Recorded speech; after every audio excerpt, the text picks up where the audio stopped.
Et c'est même pas que je croyais en moi, c'est juste que je sentais que j'avais pas le choix et que je devais passer par là. Devant une porte que je vais devoir franchir, et dans cette porte, il y a un monde qui m'est totalement inconnu, encore une fois. À force d'écouter mes émotions, j'ai remarqué un truc. J'ai remarqué que j'avais peur. Et je me rappelle, j'étais en train de manger des spaghettis aux larmes. C'est la meilleure sauce, la sauce aux larmes, parce qu'elle est naturellement salée. Je mangeais mes spaghettis et je pleurais en même temps. Vous connaissez peut-être ça, mais dans la vie de certains grands aventuriers, comme vous peut-être, comme moi en tout cas, il y a des paliers.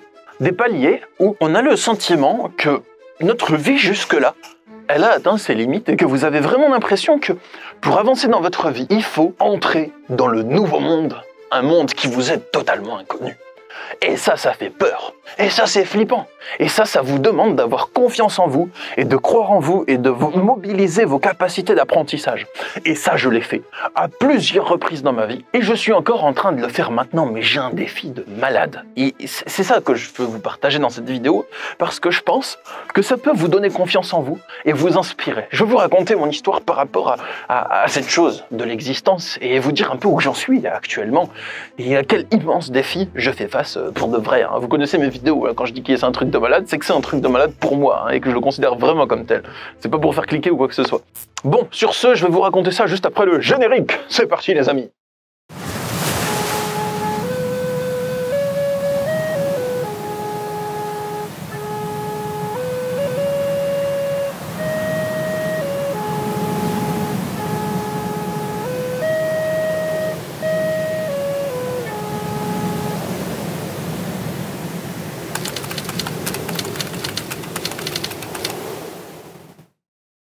La première fois que ça m'est arrivé, c'était quand je m'étais barré de chez ma mère et que j'avais passé à peu près un an à végéter dans un petit appartement où j'essayais de me remettre de ce qui s'était passé et que je profitais un peu de calme pour la première fois de ma vie. J'avais mon appart à moi, j'avais mon petit ordinateur, je profitais du calme. J'avais aucun argent, j'étais dans la dèche, même pire, dans le Bangladesh, mais je fumais des bangs dans la dèche, parce que c'était un peu ça à l'époque, hein.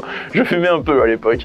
Je me rappelle qu'il y avait même mon meilleur ami qui était venu à l'appartement une fois, il restait de la verte de Nouvel An, il nous restait de l'herbe, et on s'était mis dans mon placard, c'était un gros placard mural avec une porte coulissante. On s'était mis dans mon placard chacun à tour de rôle. On faisait aquarium dedans. Ensuite on ouvrait le placard et on tombait sur le lit qui était juste devant. Et ensuite le deuxième prenait la relève. Dans le placard on refermait, on faisait aquarium. C'était rigolo. J'étais jeune, je m'amusais. Bon maintenant je touche plus à ça, hein. Je fais plus rien, je consomme plus d'alcool. J'ai pas touché à de la beuh ou quoi que ce soit depuis de nombreuses années. J'en ai pas envie, j'aime pas ce que ça fait à mon esprit en fait. Voilà.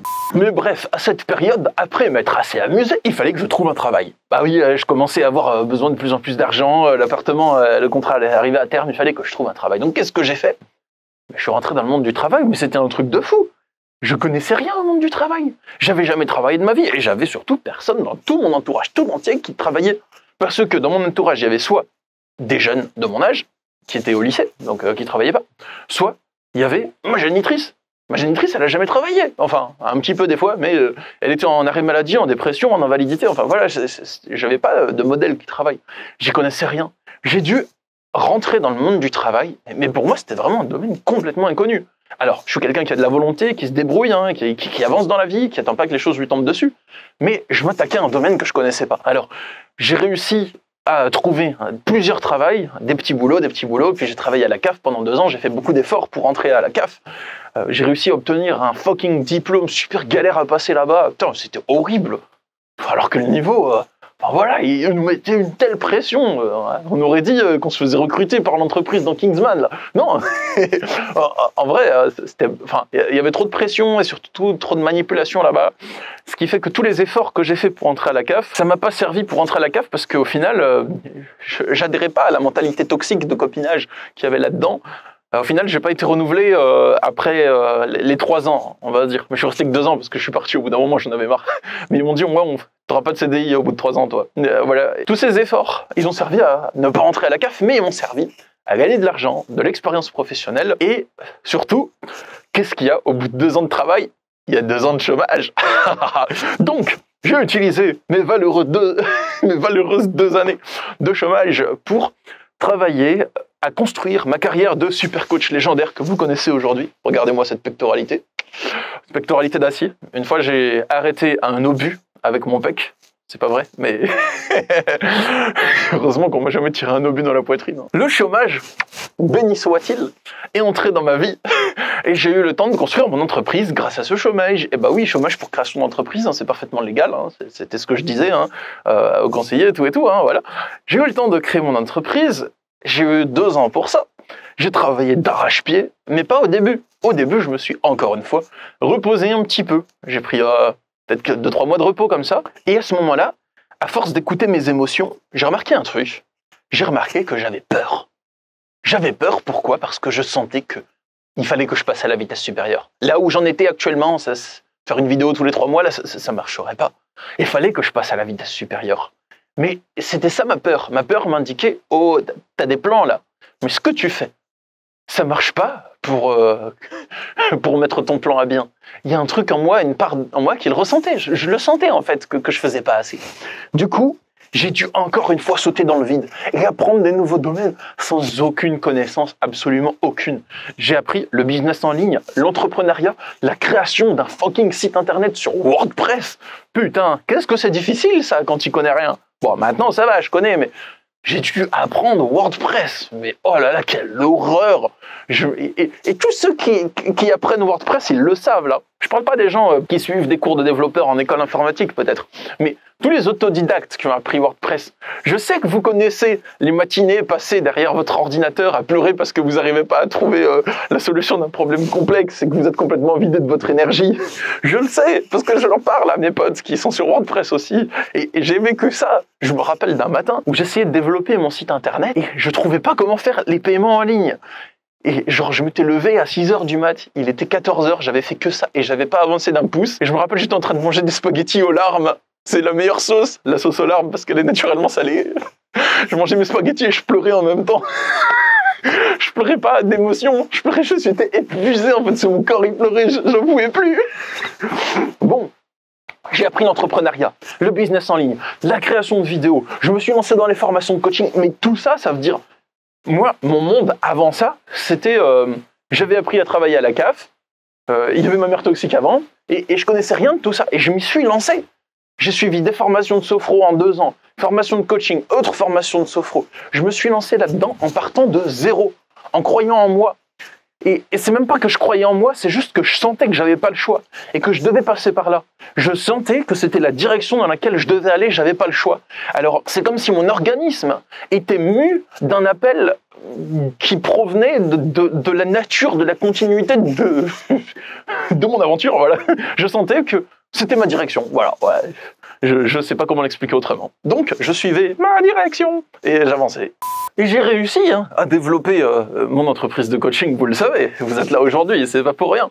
J'ai réussi, mais avec un timing divin.